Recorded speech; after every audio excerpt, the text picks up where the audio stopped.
چوتھی آیت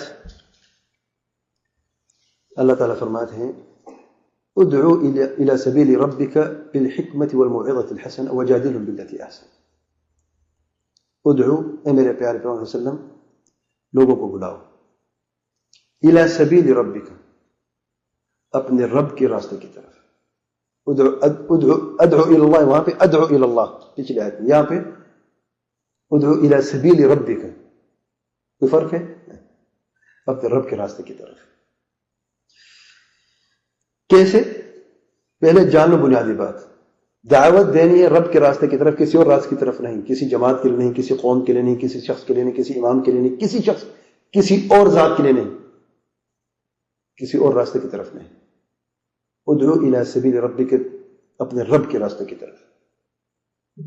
کیسے؟ بالحکمہ، حکمت کے ساتھ،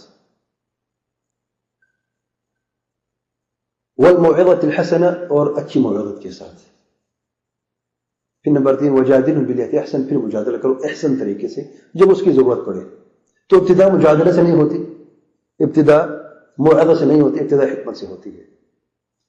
اور حکمت یہ نہیں ہے کہ امر بالمعروف نہی عن المنکر کو الگ الگ کر دیں جیسے کہ آپ لوگوں نے کیا ہے.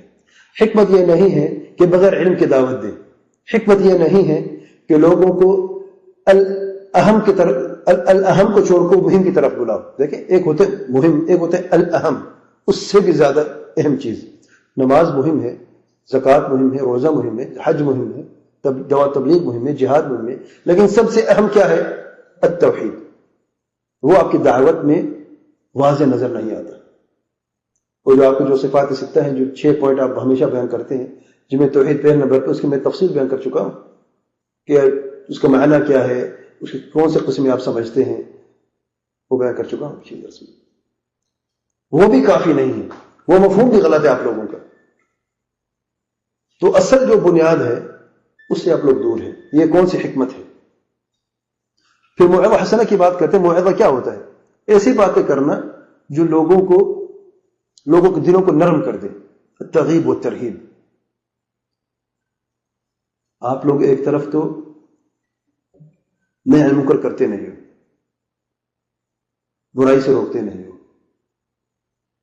پھر لوگوں کو جنت کی خبر بھی دیتے ہو اور جہنم کی خبر بھی دیتے ہو. اور عجب بات ہے کہ جب آپ اپنے اماموں کے قصے بیان کرتے اپنی کتابوں میں، ان میں کئی مرتبہ ایسی بات سامنے آئی ہے کہ ایک بزرگ تھا کہ وہ کہتے کہ کئی مرتبہ جنت میرے سامنے آتی رہی، میں نے اسے آنکھ اٹھا کر بھی نہیں دیکھا. پھر کون سا ترغیب اور ترویج کی آپ بات کرتے ہیں؟ جب جنت کی طلب نہیں، دوزخ سے آپ لوگ ڈرتے نہیں، آپ ایسے اماموں کو قصے بیان کرتے ہیں، تو پھر کون سے موعظہ حسنہ ہے یہ؟ اللہ تعالیٰ فرماتے ہیں یدعوننا رغبا ورہبا. انبیاء علیہ السلام جو ہیں وہ رغبت اور رہبت کے ساتھ اللہ تعالیٰ کو پکارتے تھے، امید کے ساتھ اور ڈر کے ساتھ پکارتے تھے. پھر جدال کی بات جیسے میں نے کہی ہے، بعض لوگ سمجھتے ہیں کہ جدال کرتے نہیں ہیں.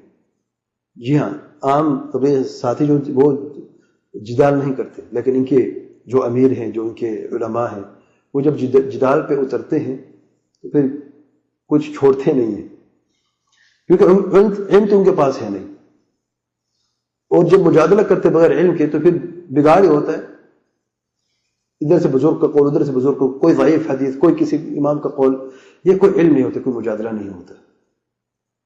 امام شافعی رحمۃ اللہ بڑی پیاری بات فرماتے ہیں. امام شافعی فرماتے ہیں میں نے جب بھی کسی جاہل سے بحث کی میں ہار گیا، اور جب بھی کسی عالم سے بحث کی میں جیت گیا. تو ان سے جدال کوئی کر نہیں سکتا، کیونکہ جہالت کی بنیاد پر کون جدال کرے کس کے ساتھ. اس لیے ہم نصیحت کرتے ہیں، یہاں تک ہم بات کر سکتے ہیں، آگے ہم نہیں جا سکتے. تو حکمت کا مفہوم آپ لوگ غلط لیا ہے، موعظہ حسنہ کا غلط مفہوم ہے، جدال کا آپ لوگ غلط مفہوم لیا ہے.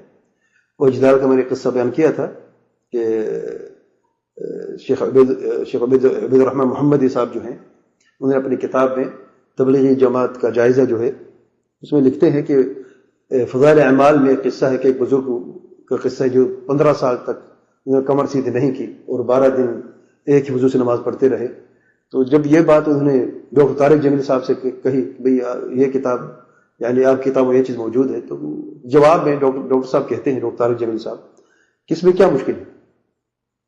آج لوگ یوگا کی بنیاد پر بہت کچھ کرتے ہیں، اگر کسی بزرگ نے یوں کرے تو کیا مشکل ہے؟ اب کیا یوگا بھی دلیل بن جاتی ہے کسی کے بزرگ کے عمل کی؟ یعنی عجب بات دیکھیں، پھر کہتے ہم جدال نہیں کرتے. اگر جدال یہ نہیں تو پھر جدال ہوتا کیا ہے؟ وہ بھی جدال باطل پہ. لا حول ولا قوت الا باللہ. یہ تھی آیات. احادیث، اللہ کو جزائے خیر دے، احادیث جو ہے انشاءاللہ اگلے ہفتے سے احادیث کا ذکر کریں گے. لمبی احادیث ہیں، میں ان میں سے انشاءاللہ تفصیل کے ساتھ بیان کروں گا بات. اللہ تعالیٰ سے دعا ہے علم نافع عمل صالح کی توفیق عطا فرمائے، قرآن اور سنت پر چلنے کی، سلف صالحین کے منہج کو سمجھنے کی اور اپنانے کی توفیق عطا فرمائے.